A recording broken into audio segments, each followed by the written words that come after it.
Well, welcome to one of the first breakouts of Open Source and Finance Forum. My name is Andres Vega. I'm stepping in on behalf of Zeal Somani and Ann Wallace, who submitted the abstract for the talk. Zeal works at JupiterOne. Previously, she was part of the compliance team at Shopify, and prior to that, Google Cloud. Ann Wallace works at Okta. She was the head of compliance at Shopify and also worked at Google Cloud prior to that. I'd encourage you to check their talks on the subject of fun with continuous compliance. They're both very compelling speakers who have been fellow travelers along the journey of automating and modernizing governance. Most important slide, I'm a narcissist, so this is me. Somewhat semi-retired, you could say, although very involved in the open source circuit and advising a number of startups. I am one of the security technical leaders for the Cloud Native Computing Foundation, and I'm transitioning off the steering committee of the Secure Production Identity Framework for Everyone. It's a CNCF project. I was recently at Control Plane as head of North America. We were a Cloud Native security consultancy, or is a Cloud Native security consultancy focused on regulated industries. Before that, I was the product lead for security, compliance, and privacy at VMware. And I worked at companies of different sizes, small and large. Have some publications out there. Going to talk a little bit about the first one in this context, but I also helped author the CNCF Software Supply Chain Best Practices Guide. There's a lot of thought and consideration for SBOMs in there, as well as the accompanying Secure Software Factory Reference Architecture. And I also contributed to the Department of Defense Enterprise DevSecOps Multi-Cluster Kubernetes Guide. That's a mouthful. So wrote a book. If you're familiar with like the DevOps movement, part of the Phoenix Project series, it's I would call it a novel. It's a story of a financial services organization that just exceeded the threshold of $20 billion of assets under management. As such, they become highly regulated by the SEC and the OCC. By most measures, they're a mature, high-performing organization in terms of DevOps practices. Although, much like a watermelon, everything's green from the outside, red on the inside, they've received 15 enforcement actions from the OCC. Matter requires attention that lead up to a matter requires immediate attention. And in response to that, the engineering teams and leadership built a coalition for building a governance platform for their CI/CD platform and bring a secure release pipeline to tackle that sprawl. Truth is stranger than fiction, and the last 5 years, not even talking the cyber front, just the regulatory front, we see some of the world's leading banks receiving recurring MRIAs and cease and desist orders. In parallel to cyber, a lot of organizations, and particularly the federal government and regulators, are passing a lot of legislation. At this point, seems almost weekly, surfacing for better practices and more evidence to ensure that organizations are building the software the way they said they would. For most part, we've automated everything across the stack, storage, networking, provisioning of systems, the way we approach security engineering, but largely the act of compliance and working with first line, second line, regulators, even when in the subject of SBOMs, we're dealing with static files that get piled onto compressed folders alongside questionnaires and screenshots of spreadsheets. So hopefully we're hoping to do better with the promise of a bill of materials and how we can start thinking about automating it. There are many stakeholders in an organization. I hear you're in the development team. I hear on the OSPO. We all have different expectations, but we're hoping to have better explainability of what's in our software. I'm not going to cover all of these, but on the left side, security-minded folks want to have the assurance on the integrity of their software in a way that they can get comfortably in front of the audit committee, in front of the board, in front of an external auditor to explain what set of steps have been followed. If we think of security engineering and incident response, they want to free some of their cognition in the event of a new vulnerability. And they want to be able to trace and understand where in our production systems is the software deployed. DevSecOps, they want to provide in-the-sky capabilities for testing, scanning, attestations. Operations and SREs want to understand how this information can help them mitigate random behaviors and random failures.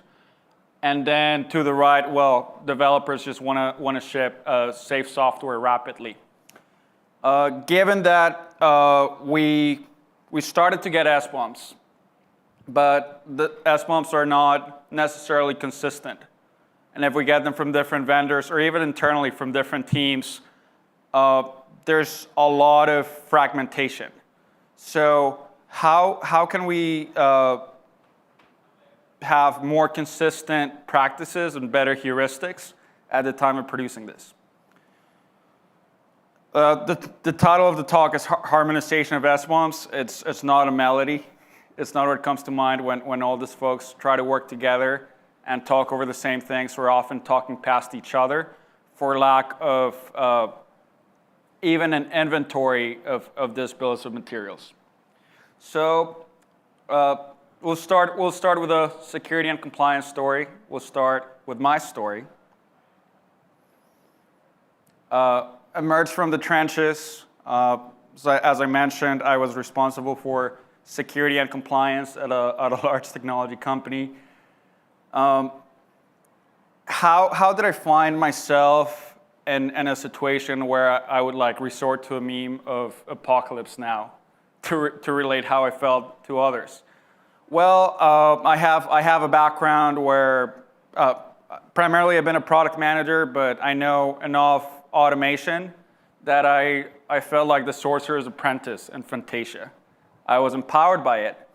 But word of caution, automating things that weren't intended to be automated, it's often problematic. It's important to ask, why are you automating it instead of what is it you're automating, and try to automate the existence of that solution in first place. Or we run into large problems of automation at scale in distributed system, and then we scramble to turn the pages. How do we fix the mess we made? I'm sure some of you have lived this too. Maybe you haven't, but certainly you're about to. So where do SBOMs come from? They're not necessarily new. Traces back to as early as 2015. Software identification tags was proposed as a standard from NIST, and it was published as an ISO. And in 2017, we start to see drafts for Cyclone DX, one of the most prevalent SBOM formats, as an OWASP standard. In 2020, there's a standard for open source license compliance that gets lumped into SBOMs. And between 2020 and 2021, as part of ongoing work from NTIA, CISA, Department of Commerce, Department of Energy, they started a push for software component transparency. And it's a hard problem because identifying a code bundle, an artifact, is fairly straightforward. But when we're dealing with packages and libraries and transitive dependencies, it's a whole lot harder. Gets compounded with the SolarWinds event. The hack of SolarWinds and SolarBurst was relatively recent. The Colonial Pipeline hack happened. So we start to see attention up to the precedent to do better in how we're producing software. And if you look at the executive orders, there was a subsequent one right after on improving the nation's cybersecurity. There's a rapid call to action for SBOMs. And there's a lot of expectation in SBOMs could help mitigate not necessarily the occurrence of these hacks, but they would have equipped teams with better incident response practices.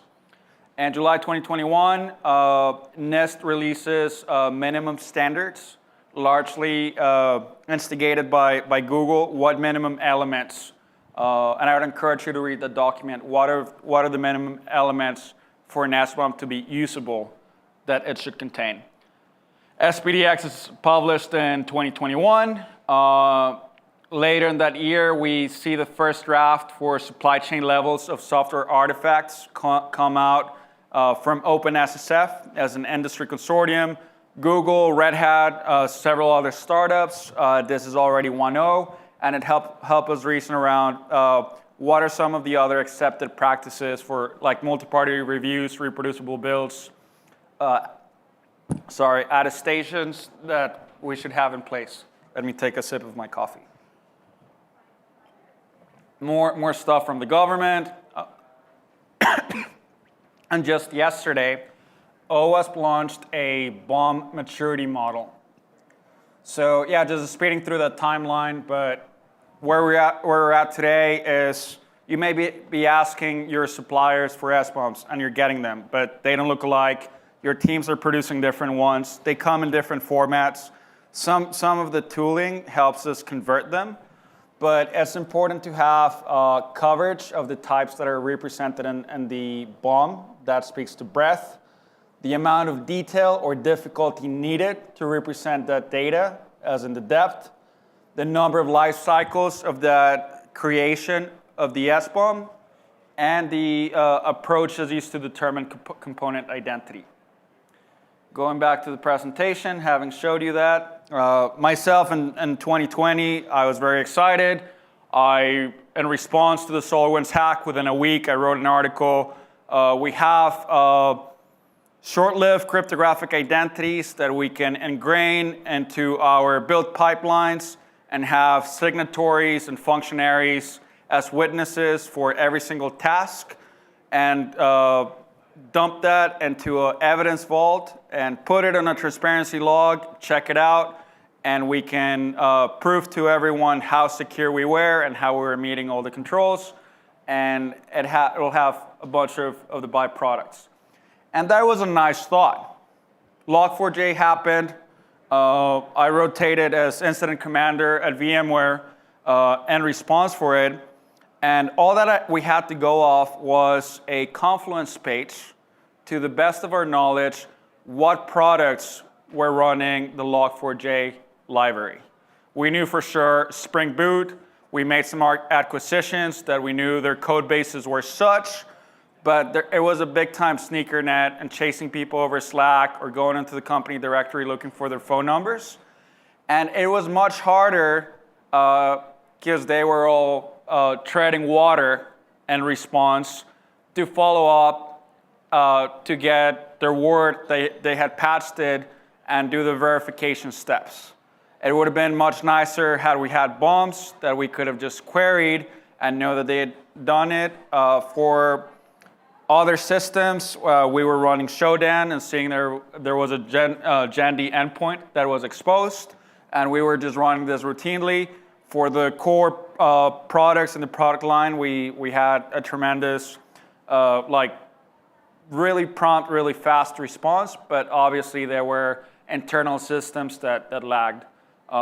You talk to the big cloud providers, they still have customers today that remain unpatched. So an area where, yeah, SBOMs, had we had them, they didn't help us, largely because we didn't have them, but we knew it was something we should have started doing. But even to date, we look at the curl vulnerability, SBOMs have been largely ineffective.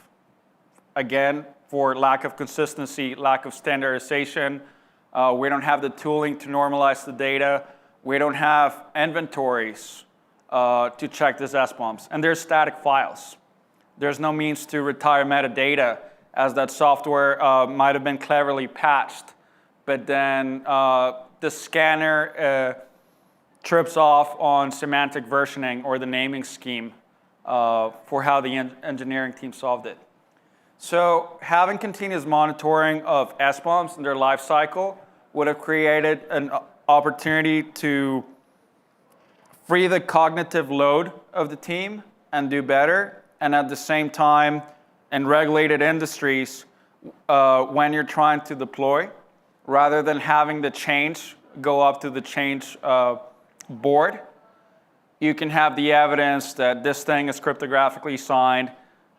Here's the set of critical and high vulnerabilities that are present. It exceeds the threshold, or maybe it doesn't meet the risk profile for the environment you're trying to deploy. So certainly something that we can continue to systematize and do better. One challenge, though, is not the fact that SBOMs don't necessarily look alike, but even the data that's on them, the tooling can't agree if something is a CVE, depending on the scanner that was used. The software composition analysis is predominantly reverse engineering, and you're looking at the image file or the file system for the dependencies, and there's a lot that is obscured. So talking again, log4j and log4shell, if we look at the vulnerability, it is mentioned to affect a particular CPE. But if you go at the Maven artifact identifier when declaring that dependency, it's different. So understanding the correlation between two is very hard, and it often leads to false positives and false negatives. So we have inaccurate bills of materials, primarily for that approach. We often miss out on context. Having, at the time of log4j, an understanding of what code bases and what code bundles were affected wouldn't have told me what running instances in our production environments have this exploitable library, and understanding the posture of those systems. There is not queryable data on the SBOM, and it's difficult to determine a blast radius for a specific dependency. There are emerging tools like osv.dev, and I call it out in some of the things that can help us do better, and the new GitHub advisory database for some of the ecosystems makes it linkable and more ecosystem specific to correlate to other data sets. So these static files resist automation and often decay over time. But let's look at the thread model, and this is something I borrowed from the proposal for a new specification of SBOMs in Entoto. If you don't know of Entoto, it's out of scope, but I encourage you to check it out. It helps you define upfront the layout of what inputs and what outputs are expected from your build, and have that chain log as an attestation that can be verified. So if we look at a simplified thread example, the objects in black with a black contour are standard supply chain components. The blue indicate security practices against attacks. So you have SAST, you have linting, you have testing, you have SBOM generation. And then in red, we look at high-profile supply chain breaches that have occurred. So attacker compromises version control system and inserts malicious unsigned code. And there's the example of backdoored PyPy. B, testing failed, or even the testing process is missing altogether. C, attacker hacks the compiler, as it was the case of SolarWinds. D, SBOMs issued by different companies generate blind spots or missing information. Talked about that at length already. And E, attackers count counterfeit SBOMs, or SBOMs are forged. So going back to that article I'd written on in the event of SolarWinds, what we learned from the attack is if they had compromised the compiler, they could have also just forged the bomb. If they have God-level access to the pipeline, they could have falsified the information anyway. Had it been built multiple times, and well, the version didn't change, but the hash did, maybe there's something funky here, but there was no append lock ledger or transparency log where that would have been evident. So of those threads, and again, borrowing this from SBOM on Entoto, for each one, SBOMs don't help mitigate any of it. Signed SBOMs help us with that last attack of SBOMs being forged. And what the specification, and we're going to get into the details of the specification, is it helps mitigate for a larger range of these attacks. But again, like not having a hardware root of trust and hacking the compiler is kind of game over. So need to think of your risk profile and threat model here. I like to convey analogous to availability. Every extra 9 you invest in will cost you 10 times more than the last one.